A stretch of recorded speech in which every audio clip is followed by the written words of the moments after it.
Bonjour tout le monde, je suis Dr Aïdouni du service d'anatomie pathologique de l'hôpital militaire d'Oran. Je vais vous présenter un cours de la pathologie du tube digestif préparé par le professeur Medjamia. Les objectifs de ce cours, c'est de connaître les différentes lésions congénitales, malformatives et tumorales du tube digestif, de connaître les caractéristiques macroscopiques et microscopiques des tumeurs bénignes et malignes du tube digestif, ainsi de connaître les aspects morphologiques différents des lésions inflammatoires du tube digestif. On va commencer par la pathologie de l'œsophage. On va faire un petit rappel sur la structure histologique normale de la paroi œsophagienne. Puis on va faire les anomalies congénitales à type de fistule et atrésie. Les anomalies par trouble de motricité à type d'acalasie, hernie hiatale, diverticule et déchirure. Les œsophagites de l'œsophage de Barrett, les œsophagites chimiques et infectieuses. On va faire ainsi les varices œsophagiennes et on va terminer par les tumeurs œsophagiennes bénignes, mésenchymateuses et épithéliales. On va faire aussi les tumeurs malignes épithéliales mésenchymateuses à type de lymphome et de mélanome. Alors, l'œsophage est la partie du tube digestif qui se continue par l'estomac au niveau du cardia. La jonction œsogastrique, elle est visible en endoscopie. La muqueuse œsophagienne malpighienne, elle est blanc nacré, a un aspect blanc nacré, alors que la muqueuse glandulaire gastrique a un aspect rosé. La paroi œsophagienne, elle est constituée de 4 couches. Voilà, la muqueuse, elle est tapissée d'un épithélium papimenteux malpighien stratifié mais non kératinisé, surmontant un corion unimusculaire, muqueuse non visible sur cette photographie. Voilà la sous-muqueuse, les 2 couches de la musculeuse et la adventice.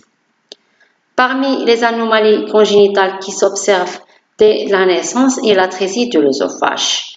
Alors, l'œsophage se trouve interrompu et se termine par un cul-de-sac. Cette atrésie est le plus souvent accompagnée d'une fistule qui fait communiquer la trachée et l'œsophage. Parmi les anomalies par trouble de la motricité, on a l'acalasie. C'est un trouble de motricité primaire œsophagien qui se caractérise par absence de péristaltisme œsophagien et absence de relaxation du sphincter inférieur de l'œsophage.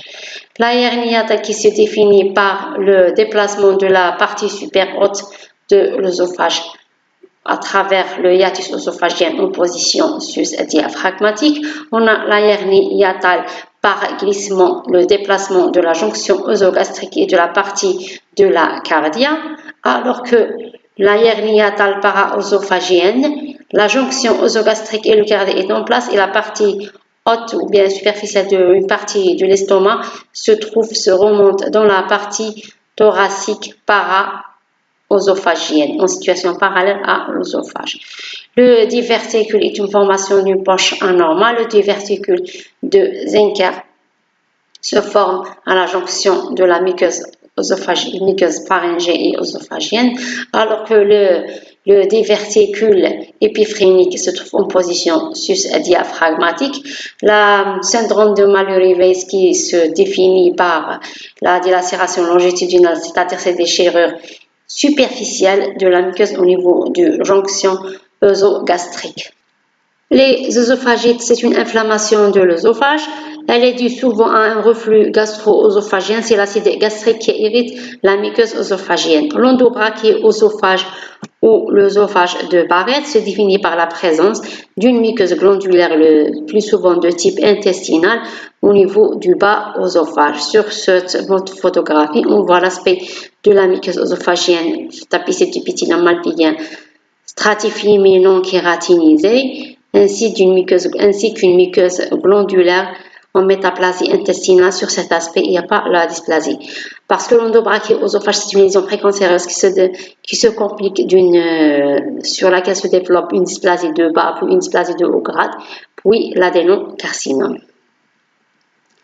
Parmi les œsophagites infectieuses, on a les œsophagites candidosiques qui se manifestent par des filaments au niveau des tissus. Et son diagnostic doit être corrélé à un diagnostic mycologique, examen direct, sérologie et culture.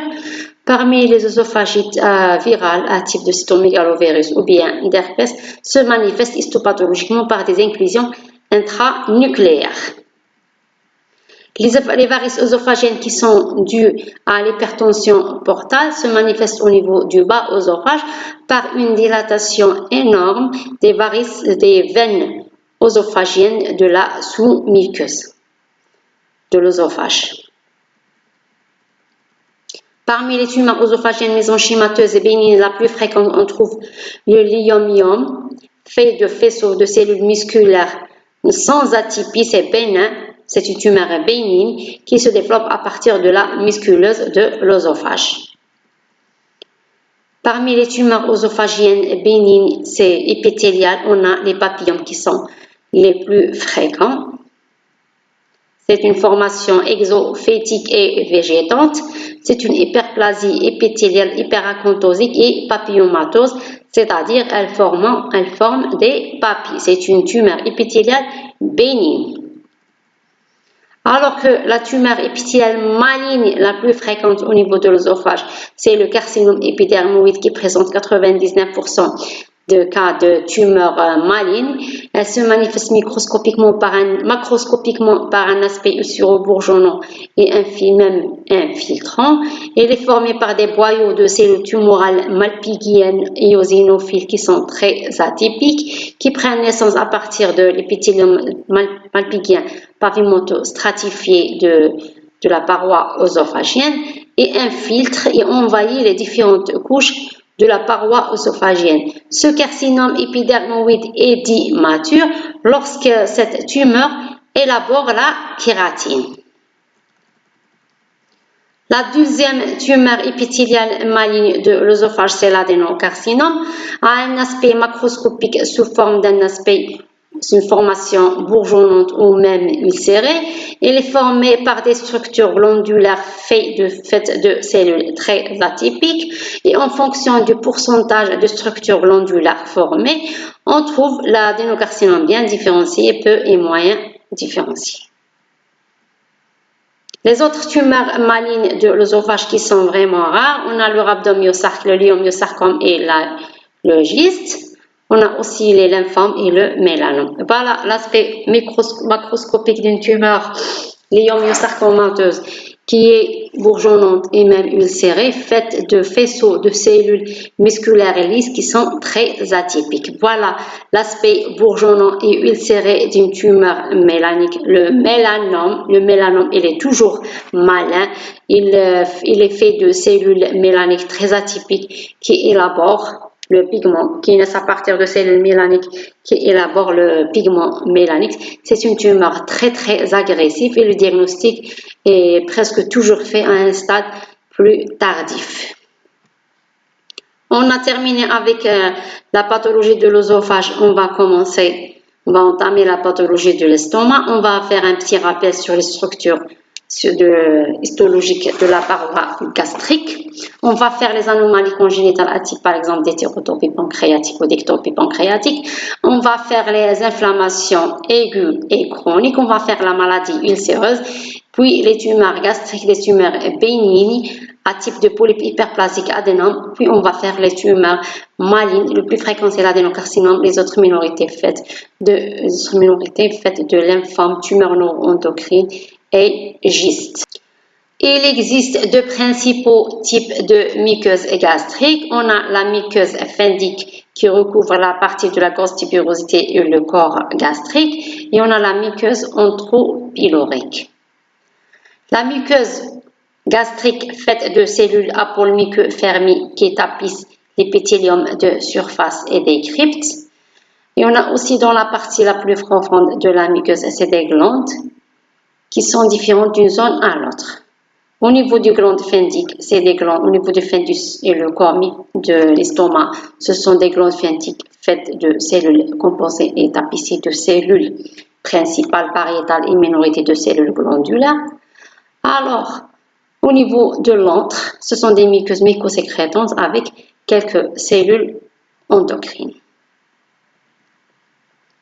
Parmi les anomalies congénitales de l'estomac, on a l'hétérotopie pancréatique, c'est la présence d'un parenchyme pancréatique en une situation de siège anormal sans rapport anatomique avec la glande pancréatique principale. Les pathologies inflammatoires de l'estomac, on a les gastrites aiguës qui ne nécessitent généralement pas de biopsie. Ils sont faits d'un œdème de congestion d'infiltrats à fait de polynucléaires neutrophiles. Ils sont d'étiologie, surtout les étiologies sont surtout médicamenteuses, alcool et infectieuses. Ils peuvent être très sévères. Par contre, les inflammations chroniques, une biopsie faite dans le cadre d'une inflammation chronique, d'une gastrite chronique, son compte rendu repose sur le système de Sydney qui estime l'intensité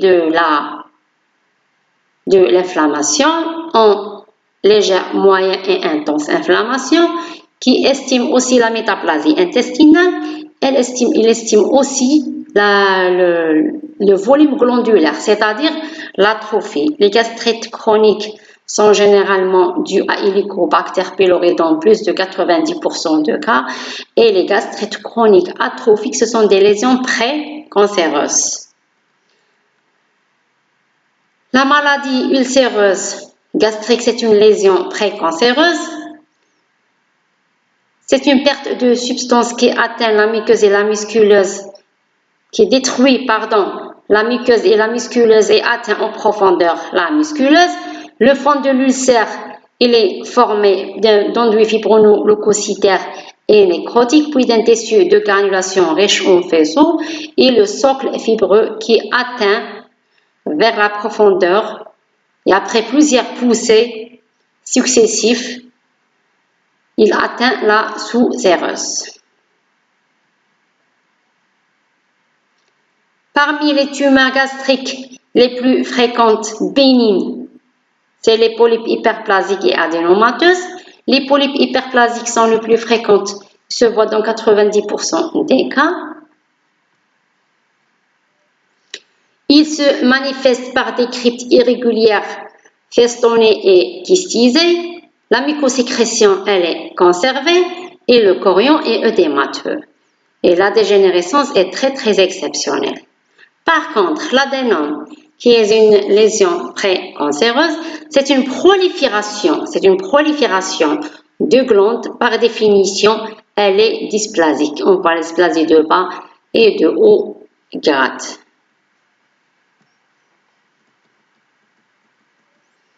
Les tumeurs malignes de l'estomac les plus fréquentes sont les adénocarcinomes. Dans un nombre rare, on a les lymphomes, les tumeurs neuroendocrines et les gystes. Les tumeurs gastriques peuvent être exophytiques, plates ou bien excavées. L'adénocarcinome, c'est la tumeur épithéliale maligne la plus fréquente à un aspect macroscopique d'une tumeur végétante ou même infiltrante. L'adénocarcinome bien différencié, il n'est formé que de structures glandulaires. Il existe plusieurs degrés d'adénocarcinome. Le peu, le moyen et le bien différencié en fonction du pourcentage de structures glandulaires formées par la tumeur. C'est des glandes atypiques qui infiltrent les cellules musculaires, les bandes musculaires lisses de l'estomac sur cette photographie. Un autre type d'adénocarcinome qui n'est fait que de cellules isolées en bagage chaton comportant une boule de mucine. Il est infiltrant, il est de diagnostic très difficile vu la pauvreté des cellules tumorales au sein de la fibrose. Parmi les lymphomes gastriques, on a le lymphome de bas grade indolent à type de Malte et le lymphome de B diffus à grande cellule, c'est un lymphome très agressif.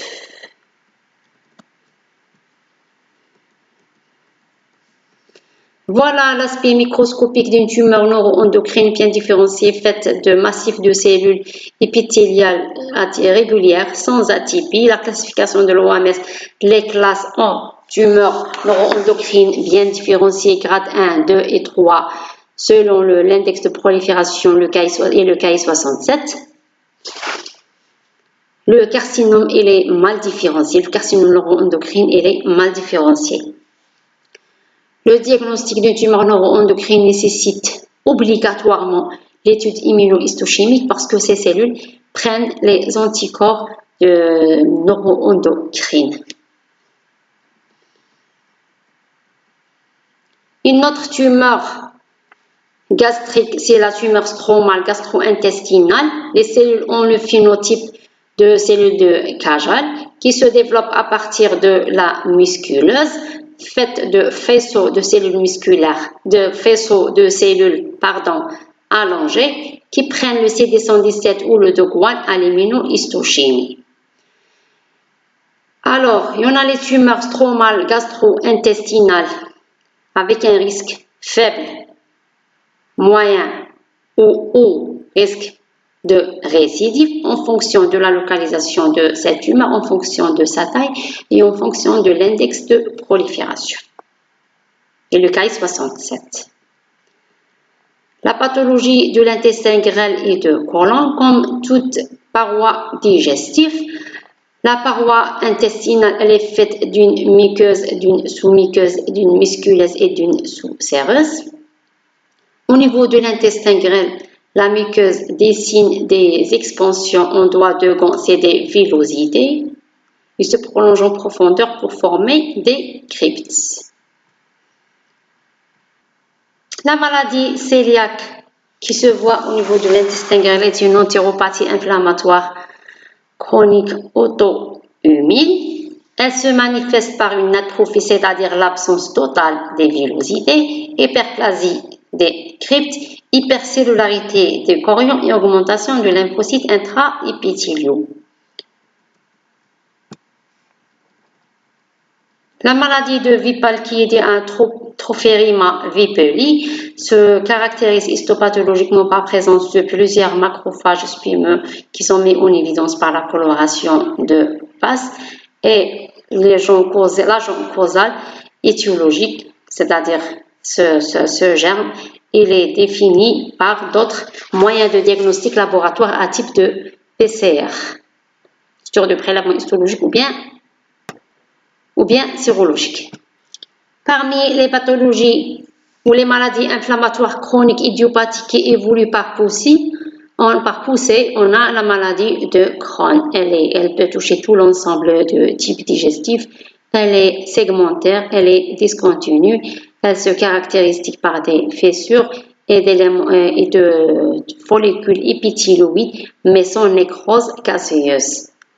Elle ne touche pas tous les fragments d'un même segment digestif, d'un même prélèvement digestif.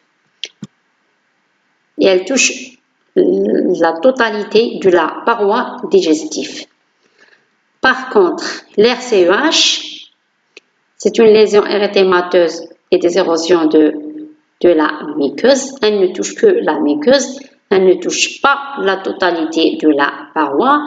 Elle est sans intervalle de muqueuse saine. C'est une ulcération de la muqueuse, de l'épithélium de surface, des glandes qui sont régénératifs, qui sont plus basophiles et des abcès cryptiques. Et il n'y a pas de follicules épithéloïdes.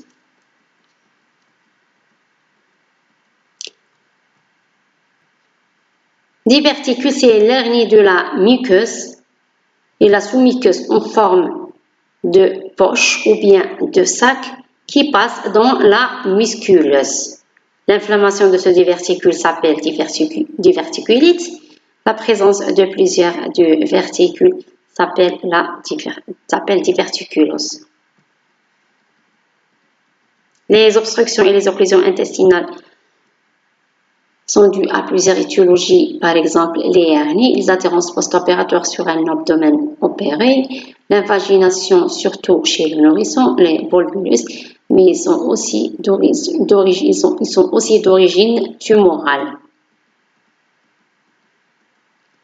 Parmi les tumeurs de l'intestin grêle, c'est l'adénome. C'est une lésion très cancéreuse qui fait saillie sous forme bourgeonnante, qui fait saillie en relief dans la lumière digestive. Elle est faite d'une prolifération de glandes qui est dysplasique par définition. Et on a des adénomes de dysplasie en dysplasie de bas grade et d'autres en dysplasie de haut grade. Les tumeurs rectales, on a les polypes hyperplasiques et les adénomes. Par définition, cette dysplasie de l'adénome et l'adénome ne dépasse pas la muscularis mucosa parce que l'invasion de la muscularis mucosa, c'est la définition de l'adénocarcinome. Et on a des polypes qui sont pédiculés avec pédicule, d'autres qui sont sessiles, et on a ceux qui sont tubuleux, autres villeux, et on a même les tubuleux villeux. Voilà l'aspect endoscopique de plusieurs formations polypoïdes pédiculées. C'est une formation de glandes dysplasiques. Voilà l'aspect tubuleux et voilà l'aspect villeux. Parmi les tumeurs rectales les plus fréquentes, ce sont les tumeurs épithéliales malignes à type d'adénocarcinome. Il a l'aspect macroscopique d'une tumeur ulcéro-bourgeonnante et même infiltrante. Il est formé par des glandes composées de cellules très atypiques. Ces glandes sont très invasives et infiltrant sur cet aspect microscopique. Elles infiltrent les couches les faisceaux de fibres musculaires lisses de la musculaire muqueuse. En fonction bien sûr du pourcentage de structures glandulaires formées par l'adénocarcinome, il est dit bien, moyennement ou peu différencié. Sur ça, on a terminé la pathologie du tube digestif. Merci pour votre attention.